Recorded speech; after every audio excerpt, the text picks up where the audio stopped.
আল্লাহর রাসূল হযরতে ইব্রাহিম খলিলুল্লাহর বয়স ৮০ বছর হয়ে গেল। ওনার কোনো পুত্র সন্তান হচ্ছে না।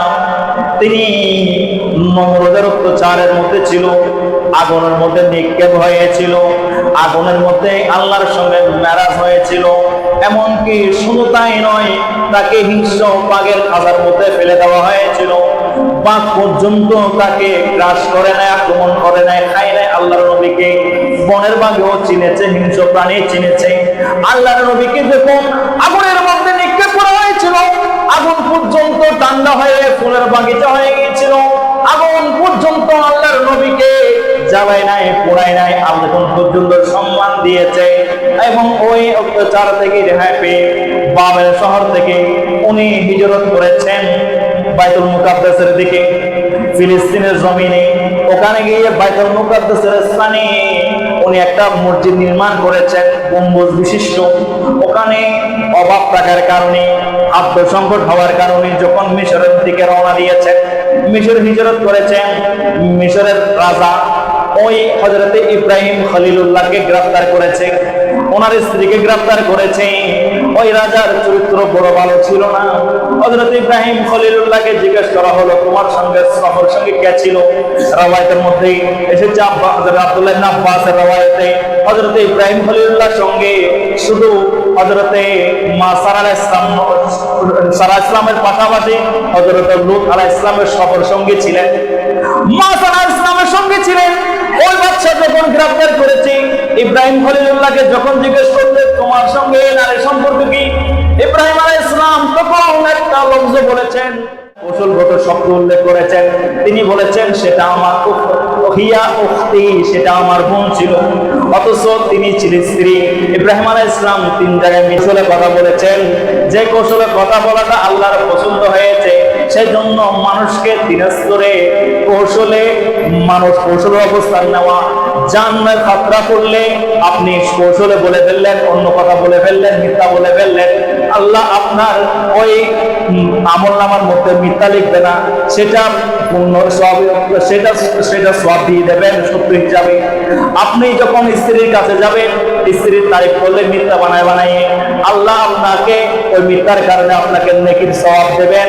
ইব্রাহিম আলাইহিস সালাম যখন ভাঙা হয়েছিল, ইব্রাহিম আলাইহিস সালামকে জিজ্ঞেস করা হয়েছিল মূর্তি কে ভেঙেছে, বলে যে আমি ভাঙি নাই, তোমাদের বড় মূর্তিটা ভেঙেছে। তিনি কৌশলে কথা উত্তর দিয়েছেন। ইব্রাহিম আলাইহিস সালাম যখন হযরতে মা সারা আলাইহিস সালামকে নিয়ে সফর করেছিলেন, মা সারা আলাইহিস সালামের ব্যাপারে যখন জিজ্ঞেস করা হয়েছিল, স্ত্রীর পরিচয় দেয় নাই। তিনি বলেছিলেন তিনি আমার বোন হয়, কারণ সমাজের মধ্যে ভাই বোনের সম্পর্কটা হচ্ছে বড় পবিত্র সম্পর্ক। ভাইয়ের যখন বোনের সম্পর্ক বোনের পরিচয় দেবে, ওই বাদশা বকিয়াল থেকে ফিরে আসবে, এই উদ্দেশ্যে হযরত ইব্রাহিম আলাইহিস সালাম মা সারাকে বোন পরিচয় দিয়েছিলেন। মা সারার প্রতিও তখন ওই বাদশা বদনজর ছিল, খারাপ খেয়াল ছিল। মা সারাকে নিয়ে খাস কামরার মধ্যে নিয়ে গিয়েছিল। মা সারা আলাইহিস সালাম নামাজের মধ্যে দাঁড়িয়ে গিয়েছিল। মা সারা আলাইহিস সালাম বারবার দোয়া করেছিলেন। আল্লাহ ইব্রাহিম আলাইহিস সালামের চোখের পর্দা খুলে দিয়েছেন। রুমের মধ্যে কি হয়, হযরত ইব্রাহিম আলাইহিস সালাম নামাজের মুসল্লায় দাঁড়িয়ে আল্লাহর দরবারে ধৈর্য ধারণ করে বারবার ফরিয়াদ করেছিলেন। সেজন্য আল বিদায় ইব্রাহিম খলিলুল্লাহ বারবার দোয়া করেছিলেন। আর ওই বাচ্চা যখন মা সারা আলাইহিস সালামের দিকে যাচ্ছেন, নেককার মুমিন আল্লাহর ওলির দিকে যাচ্ছেন, মা সারা আলাইহিস সালাম দোয়া করছেন, ইব্রাহিম খলিলুল্লাহ দোয়া করছেন। ওই বদমাশ খেয়ালে মা সারা আলাইহিস সালামের দিকে যখন হাত বাড়ায়, অদৃশ্য থেকে তাকে কেউ জানে গলা চিপে ধরে, সে মারা সারার দিকে যাইতে পারে না। ইব্রাহিম আলাইহিস সালাম চোখের পর্দা খুলে গিয়েছেন, অবলোকন করতেছেন। তখন যখন তাকে অদৃশ্য থেকে গলা চিপে ধরে, তখন সে চিৎকার করে বলে, ও সারা, আমি তওবা করেছি, আমি তোমার ক্ষতি করব না, তুমি একটু দোয়া করো না আমাকে আবার আগের স্থানে ফিরে যাওয়ার জন্য। ওই ব্যক্তি যখন আবার বিপদ মুক্ত হয়ে যায়, আবার মা সারার দিকে যায়, মা সারা আলাইহিস সালাম আবার বদদুয়া দেয়, তার সারা শরীর অবশ হয়ে যায়, তার গলা কে জানে চিপে ধরে। মা সারা আলাইহিস সালামের কাছে আবার ক্ষমা চায়। এইভাবে তিনবারের মধ্যে এমন ভাবে তাকে চেপে ধরা হয়েছিল, সে আর প্রাণে রক্ষা পাবে না।